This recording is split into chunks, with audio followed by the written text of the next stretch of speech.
মেজো ভাইয়ের বিয়ের ডেট হয়ে গেছে, এখন যদি আমার ডেট হয়ে যায়, ভাইয়ের খালি বিয়েটা হলে পারে আমার রাস্তা ক্লিয়ার। কিন্তু আমার বড় ভাই তো যে কিপনের কিপন, হ্যাঁ, আমাকে একটা টাকাও দেয় না যে বিয়ের মধ্যে খরচ হবে, ওখানে যাব, বিয়েন টেন আছে, সেভেন আপ টেভেন আপ খাওয়াবো।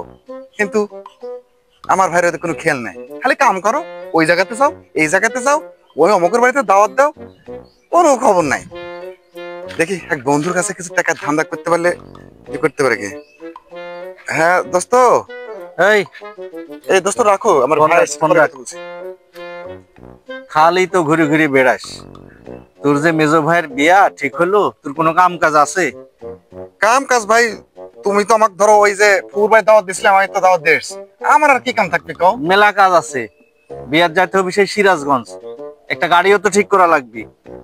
তুই এক কাজ করবু, এমনিতে বিয়াতে কোনো যৌতুক লিচ্ছি না, যে খরচের খরচ, তুই যা একটা সুন্দর দেখি কম সময়ের মধ্যে গাড়ি ঠিক করবো, বুঝতে পারিস? কম সম কয় টাকা দিবেনি ভাই? গাড়ির যে ধরো ভাড়া, আর সিরাজগঞ্জ এটি রাস্তা না। যাই, ধান দাম এখান থেকে করবো। হ্যাঁ ভাই বলো। এই মোটামুটি 500 থেকে 600 টাকার মধ্যে গাড়ি একটা ঠিক করবো। কোন তো জানি এত কি ফোনের ছেলে 500 টাকা দিয়ে বলে সিরাজগঞ্জ যাবে, 150 যাত্রী। মনে করেছিলাম নিজের কিছু একটা ধান্দা করে নেবো, প্রথম ভাড়া টাড়া মারি, কি যে করি খোদা। ভাই ঘটনা হচ্ছে শোনো, এই অল্প টাকা দিয়ে গাড়ি ঠিক করা আমার জন্য তো কঠিন হয়ে দাঁড়াবে। যেহেতু তুমি এখন আমাকে বলিছো, এখন আমি দেখি বিভিন্ন বাস স্ট্যান্ডে, গাড়ি স্ট্যান্ডে, যে গাড়ি হোক, তোমার তো সমস্যা নাই তাই না? আরে শুন, বরযাত্রী যাওয়া বলে কথা, এত চিন্তার তো কিছু নাই, কোন রকমে ওর কাছে পৌঁছাইতে পারলেই হলো। এরকম দেখি একটা গাড়ি ঠিক করব। এই অল্প টাকা দিয়ে বলে সিরাজগঞ্জ যাবি?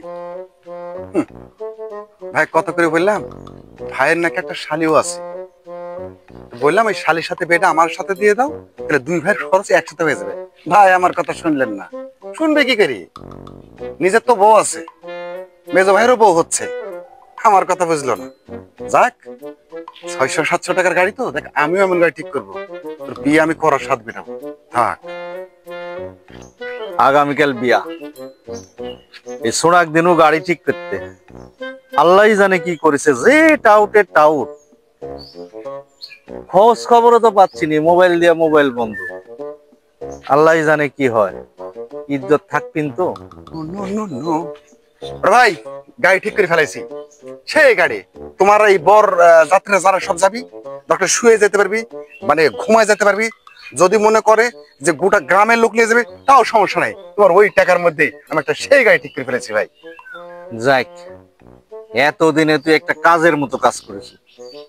দেখ, আমি তো খুব টেনশনে ছিলাম এই তোর গাড়ি ঠিক করালিয়া। তারপরে দেখ, যখন ঠিক করিসু, এখন মেলা কাজ আছে তো, গাড়ির বায়না দিতে হবে, আবার যাতে ওই অন্য জায়গার ছুটি মুটি না যায় তার জন্য তো ওই বায়নার ব্যবস্থা আছেই। তো চ দেখি কি অবস্থা, কিরকম গাড়ি ঠিক করিসু, বায়না টানা দি। তোর হাতে টেকা দিব না, আমি নিজেই হাতে দিব। চ গাড়ি ইয়ে চ।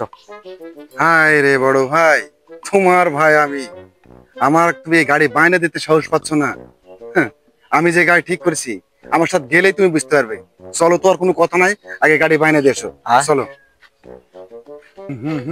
ও তোর গাড়ি, এই যে ভাই, এই যে দেখছো, একটা, দুইটি, তিনটি, চারটি, পাঁচটা, এই 5টা ট্রলির গাড়ি।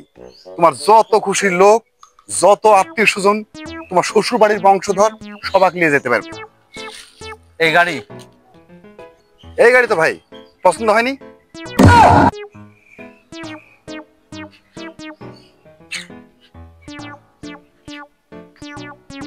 এই বদমাস, আচ্ছা তুই কত বড় বাটপার, কত!